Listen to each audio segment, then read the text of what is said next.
sebagai Presiden Republik Indonesia.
Baharudin Joseph Habibie atau BJ Habibie lahir di Parepare, Sulawesi Selatan pada tanggal 25 Juni 1936. Ia adalah dari pasangan Alwi Abdul Jalil Habibie dan MA Binti Marini Puspawardojo. Ayah Habibie bekerja sebagai ahli pertanian. Ia berasal dari Gorontalo, sedangkan ibunya berasal dari Jawa. Masa kecil Habibie dihabiskan di Parepare.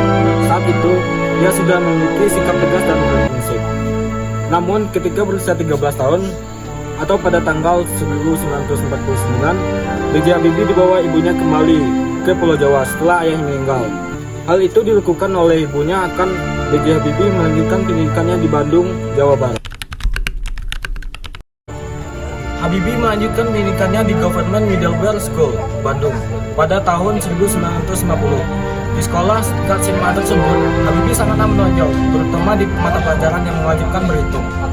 Tak heran, Habibie saat itu menjadi sosok favorit di sekolah.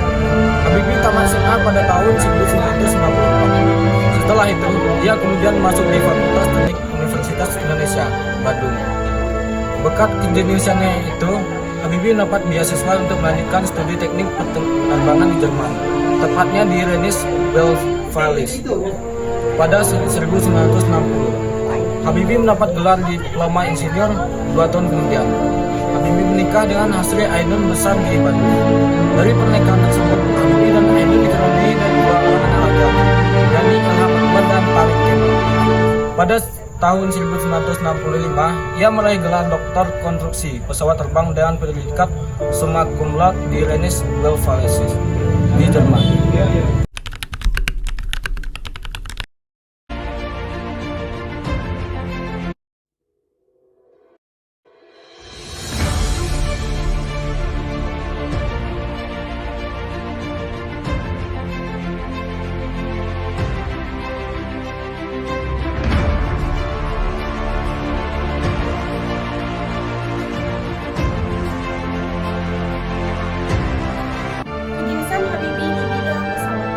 Menyelesaikan pendidikannya, Habibie sempat bekerja di Messerschmitt Bechtle Hamburg di Jerman.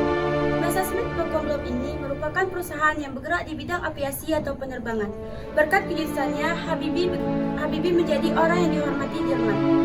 Bahkan Habibie memiliki julukan yaitu Mr. Krupp. Ia dijuluki Mr. Krupp karena memiliki kontribusi besar di bidang teknologi pesawat terbang. Habibie juga menjadi nama teorema di bidang termodinamika. Adapun teorema Habibie atau prinsip pesawat terbang adalah membahas tentang persoalan banyaknya kecelakaan yang terjadi pada pesawat terbang. Teori yang dikemukakan Habibie ini memberikan perhitungan untuk menemukan potensi rekahan pada kerangka badan pesawat.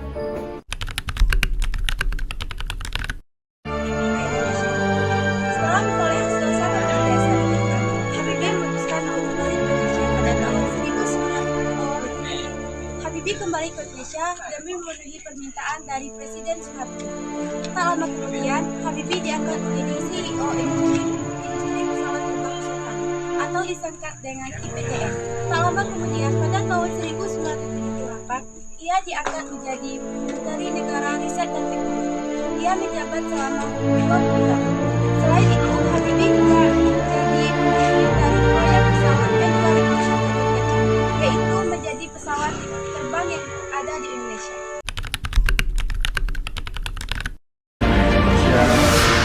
Jadi sejak saya bacakan pernyataan ini,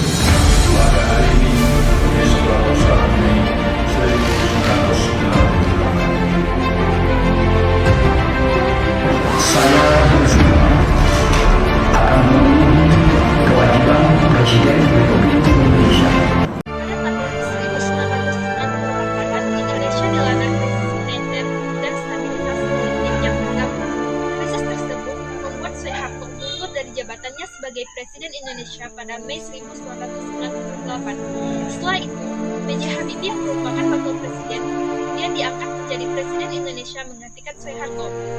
Presiden Habibie menjabat presiden hanya 1,5 tahun. Ia lengser pada November 1999. Meski singkat, era pemerintahan Habibie sangat krusial dan menjadi kunci era transisi dari Orde Baru ke Reformasi. Habibie kemudian memberikan kebebasan pers yang sempat dibungkam hingga diberedel selama masa Orde Baru. Ia juga melaksanakan restrukturisasi perbankan Indonesia dan memisahkan Bank Indonesia (BI) dari pemerintahan agar tetap objektif dan tidak berdampak politik. Pemisahan tersebut diatur dalam Undang-Undang Nomor 23 Tahun 1999. Habibie juga membuat sejarah dengan membentuk undang-undang yang mengatur kebebasan rakyat Indonesia dalam pemilu yang diatur dalam Undang-Undang Nomor 2 Tahun 1999. Bahkan di era Habibie, diskriminasi terhadap etnis Tionghoa diakhiri dengan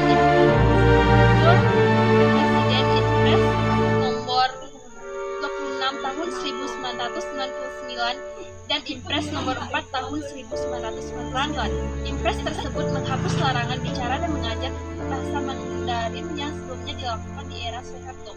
Habibie lengser dari Presiden Indonesia karena pidato pertanggungjawabannya ditolak dalam sidang istimewa MPR tanggal 13 November 1999. Dari gerakan Presiden Islam sempat gadang, namun saat ini bisa dipimpin oleh Presiden Susilo Bambang Yudhoyono (SBY). Habibie kembali ke tanah air. Ia ditunjuk sebagai penasihat presiden untuk mengawal demokrasi di Indonesia. Adapun pengawasannya dilakukan melalui organisasi yang ia dirikan yakni Habibie Center. Habibie menetap di Indonesia hingga ia meninggal dunia pada tanggal 11 September 2019.